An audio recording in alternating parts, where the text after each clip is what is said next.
Welcome, adventurers.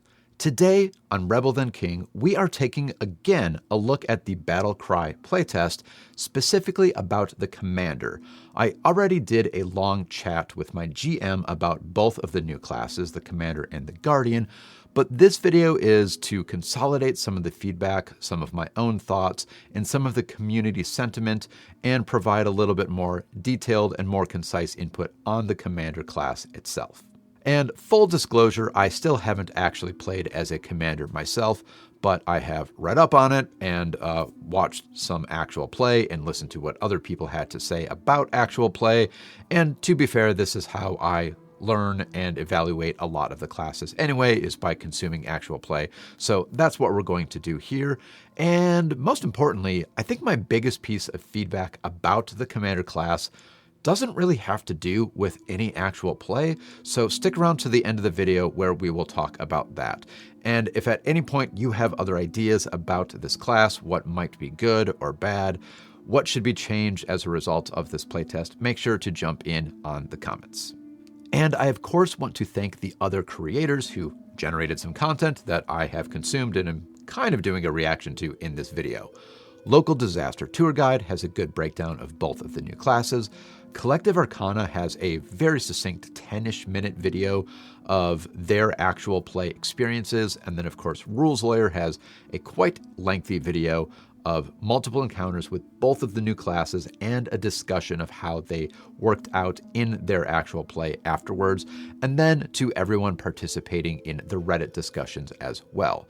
We're going to go over the good, the kind of yet undecided, the bad, and then talk about my biggest complaint with the class at the end. Let's dive in. Starting with some of the good things about the Commander. Getting into initiative using your warfare lore and not perception seems to be a fantastic feature of this class. This is a class that sort of thrives on understanding what's going on, and they don't necessarily have a great perception, so being able to use warfare lore instead to get into that initiative order is working out fantastically.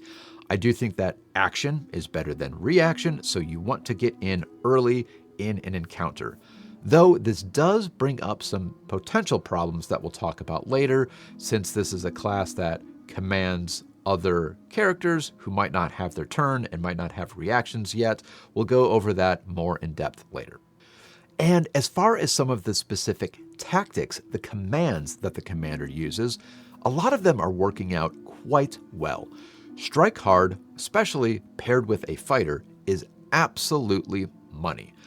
You are not, as a commander, the big brooding marshal yourself, but your fighter might be. So if you can give that fighter more attacks, especially at no multiple attack penalty, with their extreme accuracy, that is going to be a recipe for success. Pincer attack is very fun and it has helped out quite a lot. In the Rules Lawyer video, there was a crit that was landed on a monster that was only a crit due to pincer attack and Courageous Anthem from the Bard, so it's good to see those things synergizing together. And then Piranha Assault is very fun and very helpful. This allows you to ignore an amount of a creature's resistance equal to your level until the beginning of your next turn.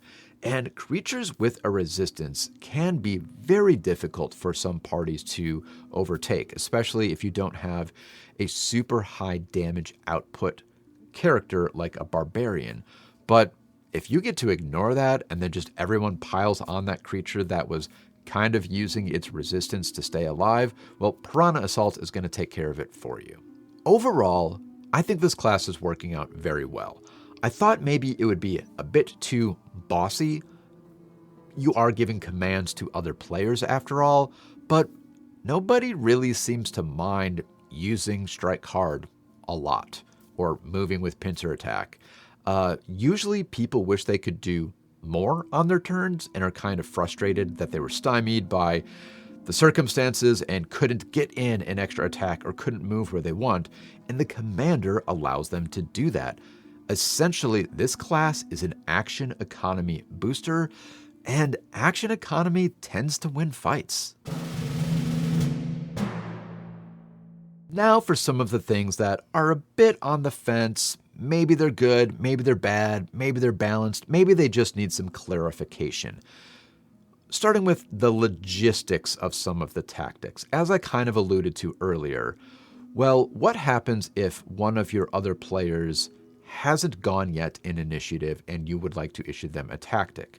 Well, we know that generally speaking, you can't use reactions until you have your turn, generally, but it is also up to the GM's discretion, though you can use free actions, and it turns out some of the parts of the tactics are free actions, whereas others are actions, at least some things say free action.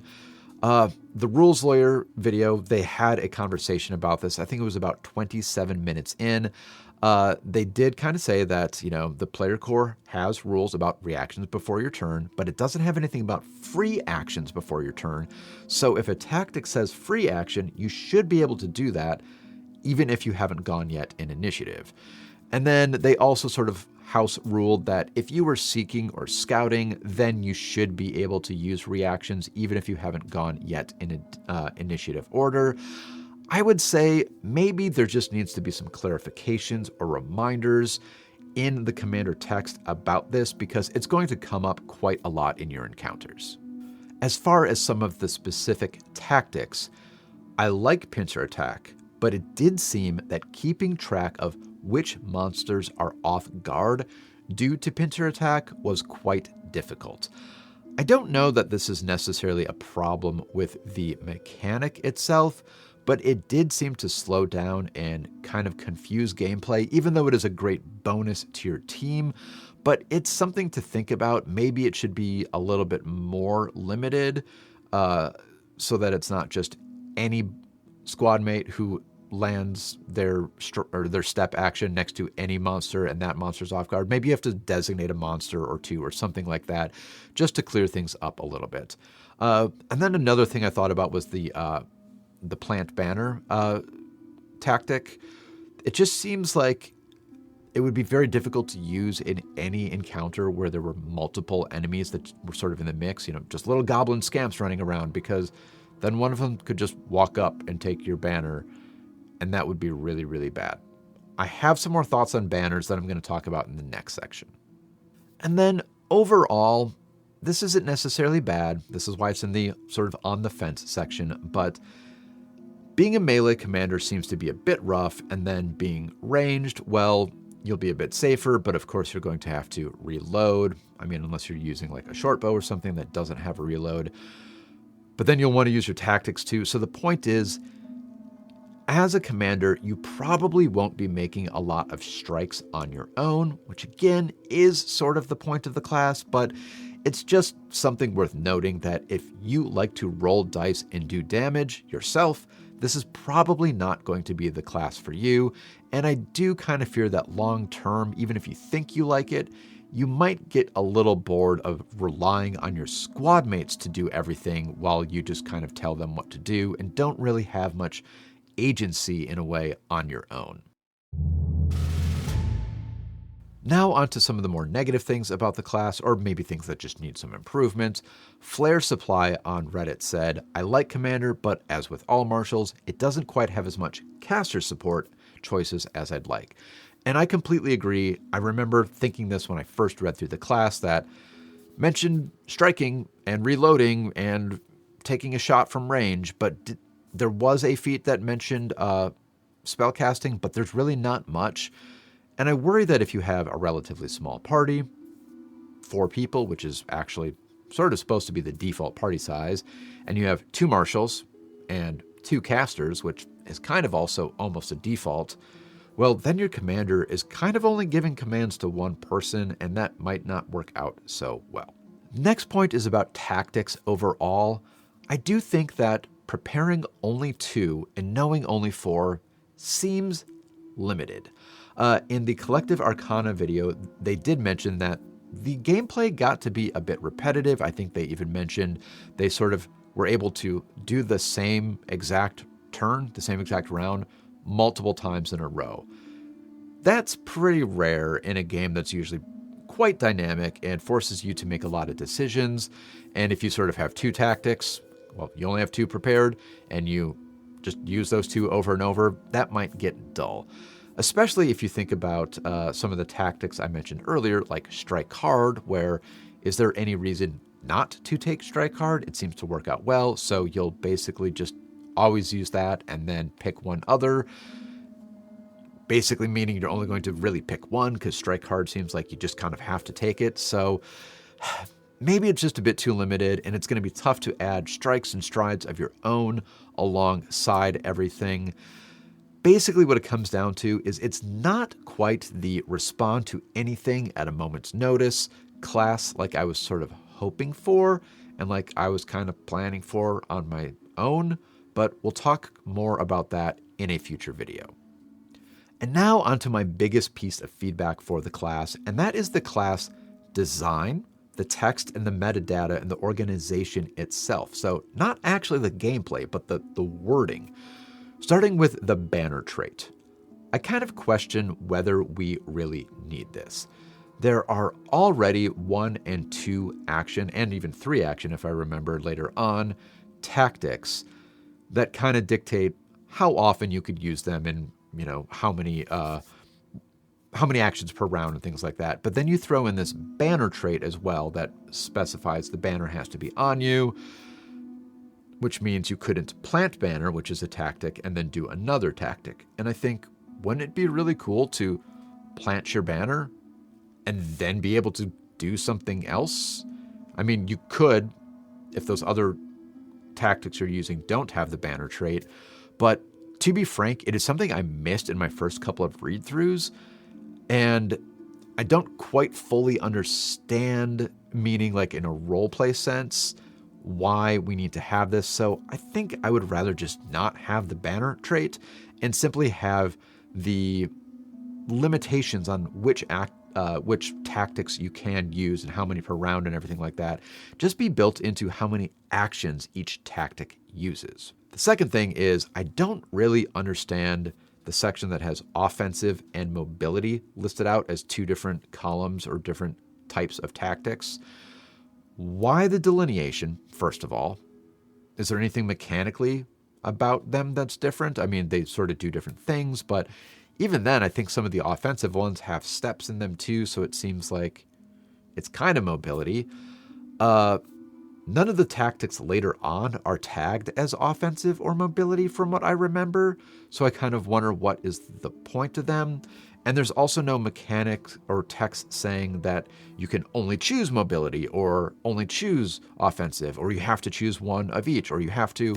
So I kind of question what is the point of having the delineation at all if there's no more flavor text about it, there are no mechanics around it. Maybe it was supposed to be leading towards a subclass, perhaps, which is what I'm going to talk about now. Yes, on the note of subclasses, the Commander and the Guardian as well don't have them, and I don't like that. I know a few other classes don't have subclasses, but only the Monk and the Fighter, so the vast majority of classes in the system do have subclasses. I give the Monk a pass, but I honestly would force them, if I was rewriting things, to have a subclass. I would call it like a style or something like that, and you would get a stance and training, something like that. I would do the same with Fighter. I would make a sword and board subclass, a 2-handed fighter subclass, a range subclass, a dual weapon, something like that.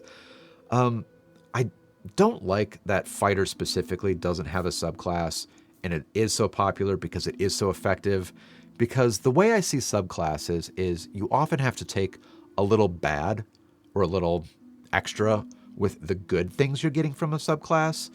And when Fighter comes along and doesn't have to do that, it just doesn't seem fair. If you know the cooking game show Chopped, where you get a basket of ingredients that are kind of strange and don't go together well, and you have to create a dish with them, it sort of seems like Fighter opens the basket and says, yeah, I'm not playing by those rules, cook something. And of course they win because they have the tastiest thing because they didn't use like pickled duck livers or something gross like that. And it's just not fair to everyone else. And I don't like seeing more of that added to the system. But that really is it on the negative. Overall, I am quite positive about this class. I do like the playstyle quite a lot. I think it is achieving what it is designed to do. Give your squad mates a boost. I do wonder a bit about it being too repetitive and not exciting enough on its own. And I do wish for cleaner organization, ideally a subclass, and some consistency in the way that tactics are tagged, banner, no banner, or offense, mobility. Just cleaning up the metadata and the text organization of the class will go a long way. And that is all for this one. We'll go over the Guardian next, so make sure to subscribe if you haven't already. And I definitely want to know what you think about these classes, so go ahead and leave a comment now if you've got anything to say about the Commander. Until then, remember, even though I did just rag on the fighter quite a lot, let's be honest, combining a Commander and a fighter would be my number one choice of playing this new class.